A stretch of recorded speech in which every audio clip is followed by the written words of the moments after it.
In 2019, a story leaked that made the whole world laugh. The United States wanted to buy Greenland. Social media erupted with jokes and cartoons quickly spread across the internet. But when the same proposal resurfaced in 2025 and 2026, nobody was laughing anymore, because this was never just about a frozen island. It was about one of America's most critical dependencies on China. Beneath Greenland lies the world's 8th largest reserve of rare earth elements. But why are these minerals so vital to the United States? The answer is hidden inside the smartphone in your pocket, the engines of advanced fighter jets, and the heart of modern wind turbines. And by the end of this video, you'll discover that the United States may not need Greenland at all to break its dependence on China.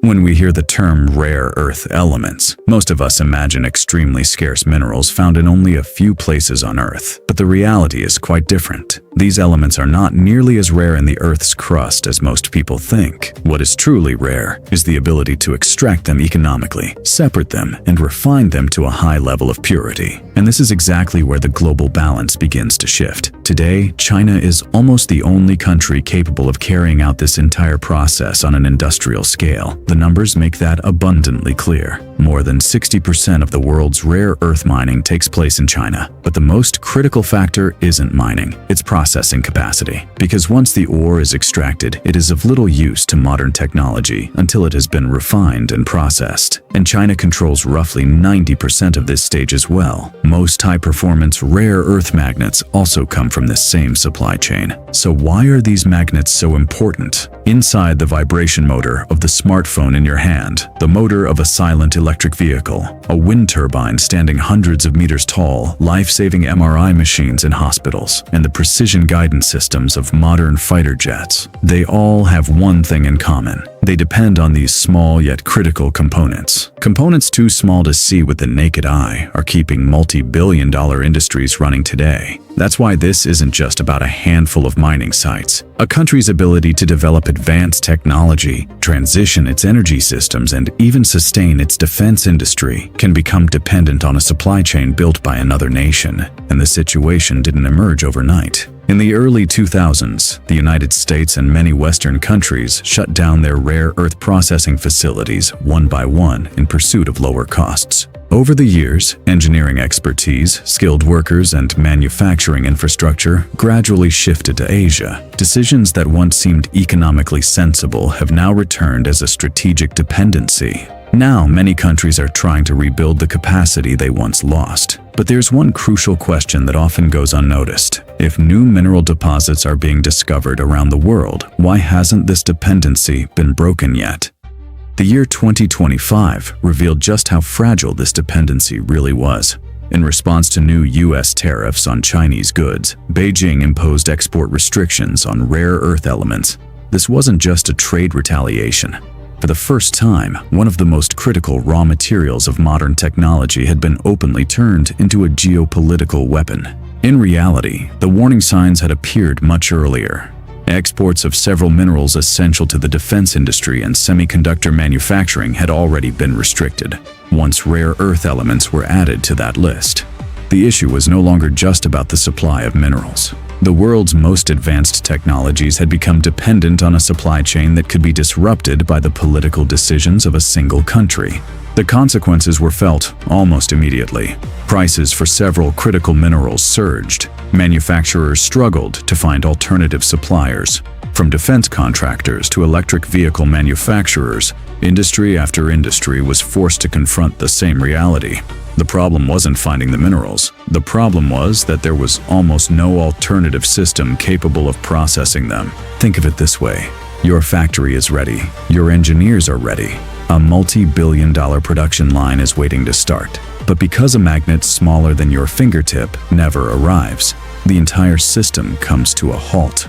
Sometimes what brings the global economy to a standstill isn't a massive factory. It's a tiny component that's barely visible to the naked eye. This also explains why the United States has shown so much interest in Greenland. The island holds significant rare earth reserves, but simply having the resources isn't enough. Harsh Arctic conditions, environmental restrictions, political realities, and the need to build entirely new processing infrastructure make this an extremely difficult solution in the short term. And this is where an interesting paradox emerges. Everyone assumes the answer lies in searching for new mines in the farthest corners of the world, but perhaps there's no need to search for new mines at all. Perhaps the solution has been quietly waiting for years, hidden within the country's own borders, overlooked by almost everyone. But if such a place really exists, why has it remained untouched for decades? That abandoned site may still exist somewhere in the deserts of the American Southwest. Once, it was home to production, and then global competition made these facilities economically unviable, and the site was quietly abandoned.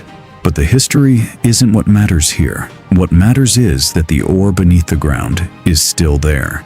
The real question is this: what could be built on that land to break this dependency once and for all?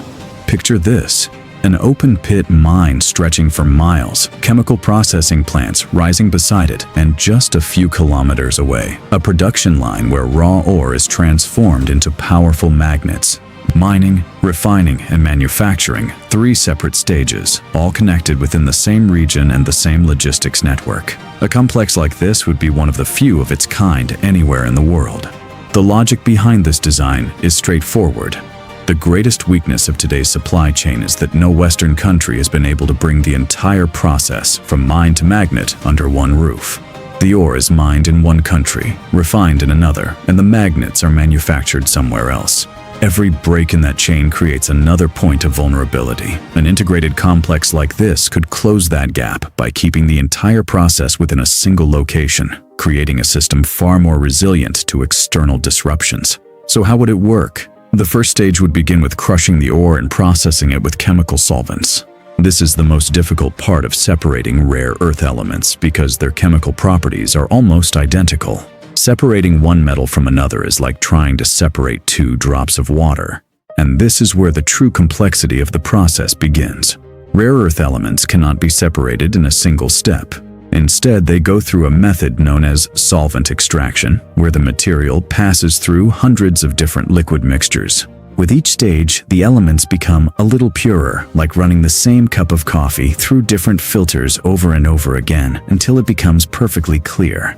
But this isn't 1 or 2 filters. For some heavy rare earth elements, the process can require 150 to 200 stages. Every stage means another tank, another pipeline, another control point. From the outside, the processing line of such a facility would resemble an endless industrial labyrinth.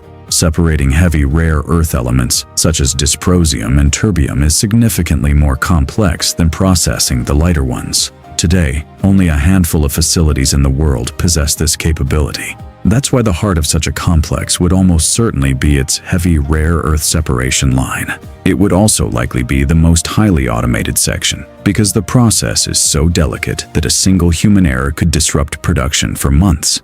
The energy side of the project is just as important. A chemical processing facility of this scale requires a constant, uninterrupted power supply.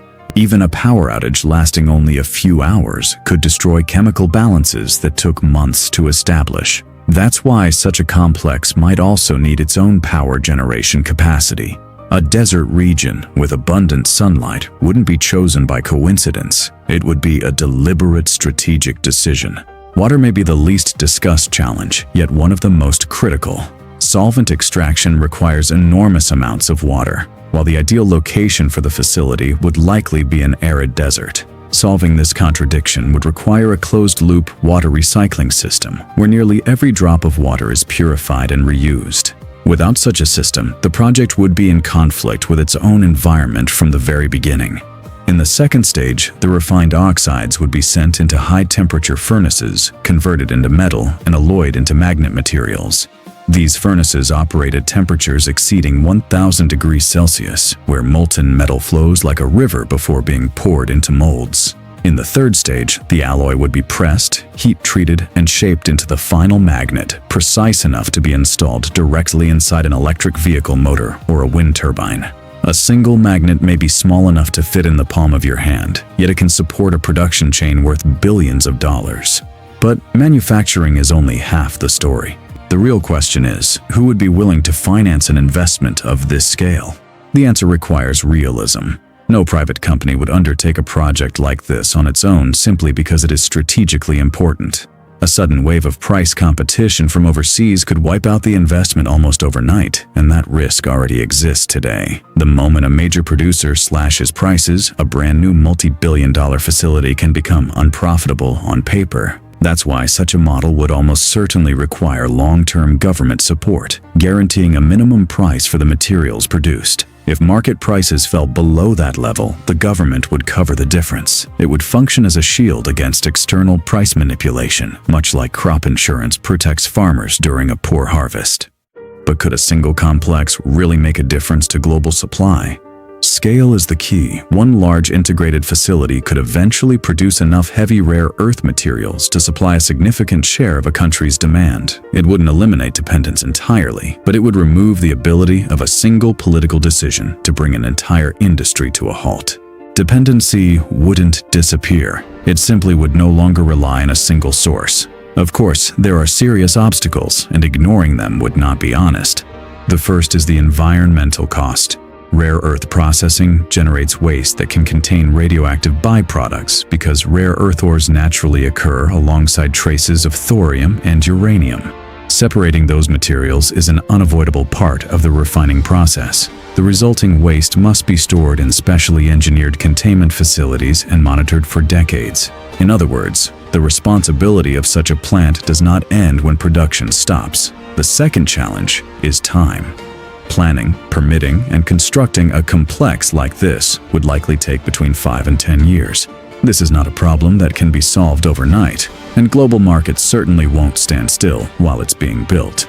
Yet neither of these challenges is unprecedented.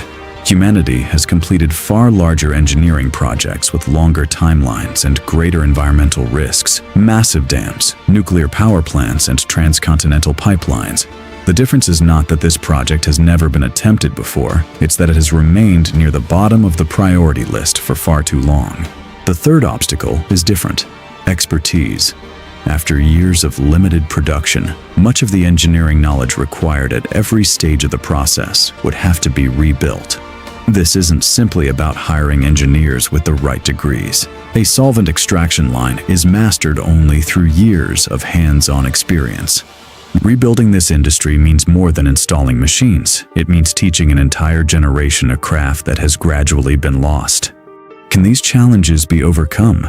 Probably yes, but only if governments and private industry commit to a long-term partnership, and only if the project becomes part of a national strategy measured in decades rather than political terms.